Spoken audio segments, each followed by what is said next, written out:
اعوذ باللہ من الشیطان الرجیم بسم اللہ الرحمن الرحیم الحمد للہ رب العالمین الصلاة والسلام علی افضل الخلق محمد وآلہ الطیبین الطاہرین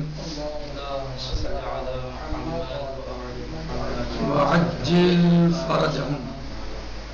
آج کتاب مبادئ الاصول میں ہمارا درس خبر غیر مقطوع صدور کے بارے میں ہے۔ یعنی ہم نے گزشتہ دروس میں خبر مقطوع صدور پڑھا اور اس میں خبر متواتر اور خبر مقترن بما یفید القطع کے بارے میں ہم نے جانا اور پڑھا۔ آج ہم الخبر غیر المقطوع الصدور، یعنی وہ خبر کہ جو غیر مقطوع صدور ہے، اس کے بارے میں پڑھتے ہیں۔ کیا ہے وہ، کیسے ہے، اس سے اور کیا کہا جاتا ہے، اس کا نام کیا ہے؟ تو اسے خبر واحد کہا جاتا ہے، اس کا نام خبر واحد ہے۔ خبر واحد کیا ہے؟ خبر واحد ہر وہ خبر جس کے روایت کرنے والے لوگ راوی یعنی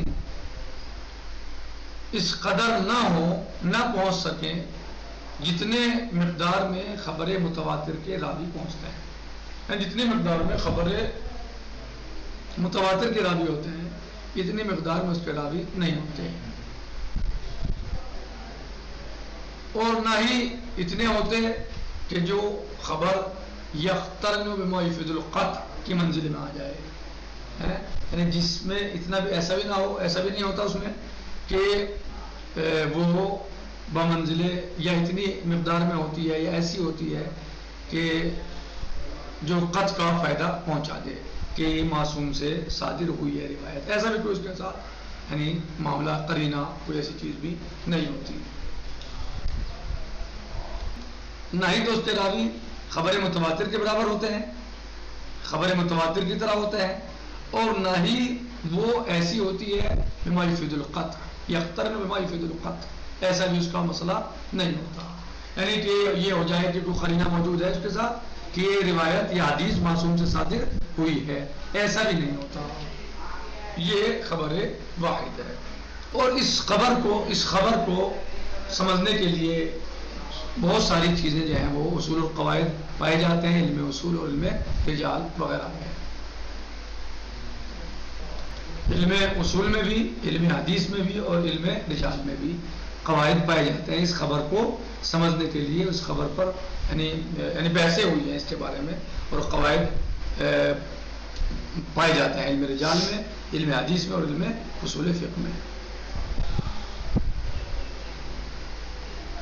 صحیح کہہ رہے ہیں کہ ان میں سے ہر ایک دوسرے کے لیے کیا کرتا ہے، یعنی راہ ہموار کرتا ہے، جزیات کے لیے اس کو سمجھنے کے لیے راہ ہموار کرتا ہے، ایک دوسرے کے لیے مثلا مدد کرتا ہے، کیونکہ یہ تینوں علوم قریب ہیں اور ان تینوں سے تقریباً علم حدیث یعنی روایات کو سمجھا جاتا ہے، چاہے وہ اصول فقہ ہو یا علم رجال ہو یا علم حدیث ہو، یعنی تقریباً یہ قریب ہے، اور یہ ان سب میں روایات وغیرہ کے بارے میں ہی اکثر و بیشتر بحث ہوتی ہے، اور اسی لیے کو وضع کیا گیا ہے تاکہ روایات کو سمجھ سکیں، یعنی اکثر بیشتر حصہ ان کا یعنی چاہے وہ علم حدیث ہو یا علم رجال ہو وہ روایت ہی کے لیے ہے۔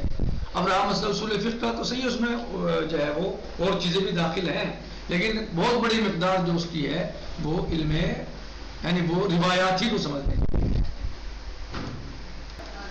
علم رجال جو ہے وہ کیا کرتا ہے، مثلا روات کو تقسیم کرتا ہے، علم رجال روات کو تقسیم کرتا ہے توثیق اور تفسیق کے اعتبار سے، پھر اسی کی بنا پر جو ہے وہ علم حدیث جو ہے حدیث تقسیم ہوتی ہے، وثوق یعنی وثوق پایا جاتا ہے اس میں، اسی کے اعتبار سے اگر موثق ہے اس کا راوی تو حدیث ثقہ ہے، اور موثق نہیں ہے تو پھر غیر ثقہ ہے۔ یہ کون کام کرتا ہے؟ علم رجال کیا کرتا ہے؟ سب سے پہلے راویوں کی توثیق اور تفسیق کو بیان کرتا ہے، صحیح، اس کے لیے وسائل مہیا کرتا ہے تاکہ آپ راوی کے ثقہ ہونے اور غیر ثقہ ہونے کو، فاسق ہونے یا عادل ہونے کے بارے میں سمجھ سکیں. یہ علم رجال آپ کو بتاتا ہے. پھر اسی کی بنیاد پر حدیث تقسیم ہوتی ہے کہ حدیث ثقہ ہے یا غیر موثق ہے یا غیر موثق ہے. مثلا یہ یعنی جو آپ کو بتایا نا کہ ایک دوسرے کی یعنی مدد کرتے ہیں، ایک دوسرے کے لیے راہ ہموار کرتے ہیں، تو وہ اسی طریقے سے راہ ہموار کرتے ہیں. تقسیم حدیث پر اس کی تطبیق کیسے ہوگی؟ اگر راوی ثقہ ہے تو پھر وہ موثق ہو جائے گی، راوی غیر ثقہ ہے تو غیر موثق ہو جائے گی، حدیث مسلم جو ہے یہ اس طرح جو ہے وہ. اسی طریقے سے علم حدیث جو ہے وہ تقییم روایت کرتی ہے. وثوق کے یعنی جو روایت یہ معصوم سے صادر ہوئی یا صادر نہیں ہوئی، اس بارے میں وثوق پیدا کرتی ہے. اسلام ہمیں بتاتا ہے، سمجھاتا ہے. اس کا اثر کہاں ہوگا؟ علم اصول فقہ میں ہوگا، اس سے جزیات میں ہوگا. صحیح ہے، اس کی تطبیق ہوگی پھر اس کے قوانین کے قواعد کے اعتبار سے روایت حجت ہے یا حجت نہیں ہے. یہ کون کرتا ہے؟ یہ علم حدیث کرے گی. یعنی علم رجال کا جو ہے اثر علم حدیث پر ہوتا ہے اور علم حدیث کا اثر علم اصول فقہ پر ہوتا ہے. صحیح، یعنی یہ ایک دوسرے کے لیے مہیا کرتے ہیں، زمینہ تیار کرتے ہیں. کہہ رہے ہیں کہ الخبر غیر مقطوع الصدور، وہ خبر کہ جس کے صادر ہونے کے بارے میں قطع نہ ہو. ویسمى خبر الواحد، اس خبر کو خبر واحد کہا جاتا ہے. یعنی اس خبر کا نام خبر واحد ہے. کہ خبر واحد کیا ہے؟ کہہ رہے ہیں کہ وہ خبر الواحد، خبر واحد کیا ہے؟ ہوا کل خبر، ہر وہ خبر لم یبلغ فی روایتہ حد الخبر المتواتر، کہ جو نہ پہنچے روایت میں خبر متواتر کے برابر، خبر متواتر کے درجے کو نہ پہنچے، اس کے درجے تک نہ پہنچے. ولم یقترن، اور نہ ہی اس سے ملا ہوا ہو وہ چیز اس کے ساتھ پائی جاتی ہے وہ شے بما یفید القطع، جو قطع کا فائدہ پہنچائے. کس بارے میں، کس لیے قطع کا فائدہ پہنچائے؟ کس چیز کے بارے میں قطع کا فائدہ؟ بے صدور ہی، بے صدور حاضر خبر عن المعصوم علیہ السلام، اس خبر کے معصوم علیہ السلام سے صادر ہونے کے بارے میں. واضح ہے؟ ترجمہ واضح ہے؟ مولانا یوسف ترجمہ واضح ہے؟ کہنے بل دراست حاضر الخبر، اور اس خبر کو سمجھنے کے لیے من حیث السند، سند کے اعتبار سے اصول و قواعد، کچھ اصول ہیں اور کچھ قواعد معین کیے گئے ہیں. توفر علیہا کل من علم اصول الفقہ، یہ سب کے سب پائے جاتے ہیں علم اصول فقہ میں، و علم الحدیث، اور علم حدیث میں، و علم الرجال، اور علم رجال میں.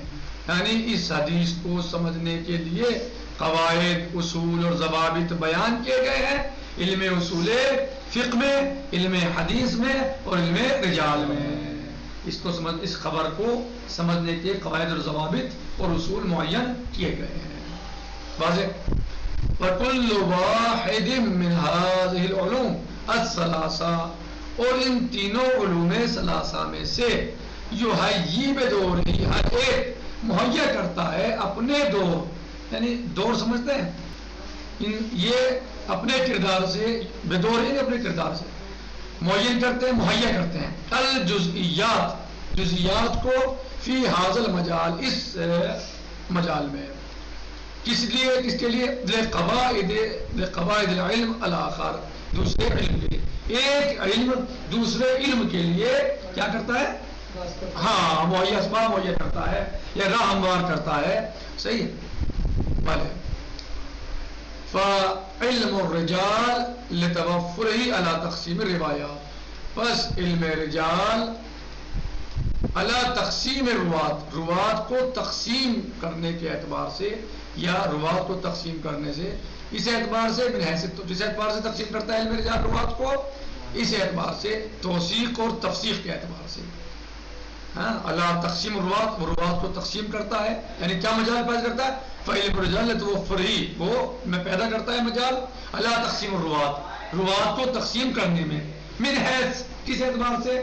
توثیق کے اعتبار، من حیث توثیق، ومن حیث التفسیق، توثیق اور تفسیق کے اعتبار سے. توثیق مولانا فرقان یعنی من حیث التوثیق والتفسیق، توثیق اور تفسیق کے اعتبار سے. کس کی توثیق اور تفسیق؟ روات کی. ہاں، روات کی توثیق اور تفسیق کہ راوی فاسق تھا یا ثقہ تھا. توثیق یعنی ثقہ تھا یا تفسیق یا وہ فاسق تھا. یہ مہیا کرتا ہے یہ علم الحدیث، علم حدیث کے لیے الجزئیات، ان جزئیات کو التی تطبق علیہا، جن پر تطبیق ہوتی ہے قواعد ہی، علم حدیث کے قواعد کی. کہاں ہوتی ہے؟ فی تقسیم الحدیث، حدیث کو تقسیم کرنے میں، من حیث الوثوق، اس کے وثوق کے اعتبار سے. وثوق کس چیز میں؟ بے صدورہ المعصوم علیہ السلام، وہ عدم الوثوق بے صدورہ علیہ السلام ہے. بے صدورہ کس چیز میں وثوق؟ بے صدور الخبر عن المعصوم، معصوم علیہ السلام سے صادر ہونے کے بارے میں. وہ عدم الوثوق یا وثوق کا پیدا نہ ہونا، بے صدور الخبر عن المعصوم علیہ الصلاۃ والسلام. وعلم الحدیث بتوفرہ علی تقیم الروایہ، اور علم حدیث اپنی تقیم روایت کے اعتبار سے یا روایت کی بنا پر، من حیث الوثوق، وثوق بصحت صدورہا، وثوق کی چیز میں کہ اس کے صادر ہونے کے بعد، صحت صدورہا یعنی یہ صادر ہوئی ہے عن المعصوم علیہ السلام، معصوم علیہ السلام سے. وعدم صدورہا، یہ صادر نہیں ہوئی ہے معصوم علیہ السلام سے. یحیی مہیا کرتا ہے لعلم اصول الفقہ، علم اصول الفقہ کے لیے الجزئیات، ان جزئیات کو التی تطبق علیہا، جن پر تطبیق ہوتی ہے یہ تطبیق کی جاتی ہے قواعدہ، جس پر علم اصول فقہ کے قواعد کی تطبیق ہوتی ہے. کس چیز میں؟ فی تعین الحجہ منہا من غیر الحجہ، جس میں حجت کو معین کیا جاتا ہے غیر حجت سے. یعنی حجت اور غیر حجت میں فرق کیا جاتا ہے، یا حجت کو بیان کیا جاتا ہے، بتایا جاتا ہے کہ یہ حجت ہے اور یہ حجت نہیں ہے. حجت کو معین کیا جاتا ہے غیر حجت سے. نتیجۃ القول و خلاصۃ الدرس یہی ہے کہ خبر غیر مختصدور کے بارے میں آج کا ہمارا درس تھا، اور اس کو خبر واحد کا نام بھی دیا جاتا ہے. اسے آپ خبر واحد بھی کہہ سکتے ہیں. خود خبر واحد کسے کہتے ہیں؟ ایسی خبر کہ جو حد تواتر تک نہ پہنچے، صحیح ہے، اور نہ ہی اس کے ساتھ کوئی ایسا قرینہ ہو کہ جو یفید القطع، کہ جو اس بات کا یقین دلا دے، ہمیں فائدہ پہنچا دے قطع کا کہ روایت معصوم علیہ السلام سے صادر ہوئی ہے. اس خبر کو سمجھنے اور جاننے کے لیے اصول اور قواعد بنائے گئے ہیں یا پائے جاتے ہیں اصول فقہ میں، علم حدیث میں اور علم رجال میں. اور یہ تینوں علوم ایک دوسرے کے مساعد ہیں. یعنی علم رجال راویوں کے ثقہ اور غیر ثقہ ہونے کو بیان کرتا ہے، تو پھر علم حدیث میں روایت کے ثقہ اور یعنی موثق اور غیر موثق ہونے پر گفتگو ہوتی ہے. یعنی علم حدیث پھر کیا کہتا ہے؟ یہ روایت موثق ہے اور یہ موثق نہیں ہے مثلا. پھر جو ہے اس علم اصول فقہ اس کے حجت اور غیر حجت کے بارے میں بحث کرتا ہے اور بیان کرتا ہے. نکتفی علی ھذا المقدار، باقی غداً سے جی انشاءاللہ. الحمدللہ رب العالمین. السلام علیکم ورحمۃ اللہ تعالی وبرکاتہ. فی امان اللہ. خدا حافظ. باقی انشاءاللہ آپ مباحثے میں یاد کیجیے اور مطالعے میں یاد کیجیے. انشاءاللہ نہ یا سمجھ آئے تو پوچھ سکتے ہیں. فی امان اللہ. خدا حافظ. انتہا.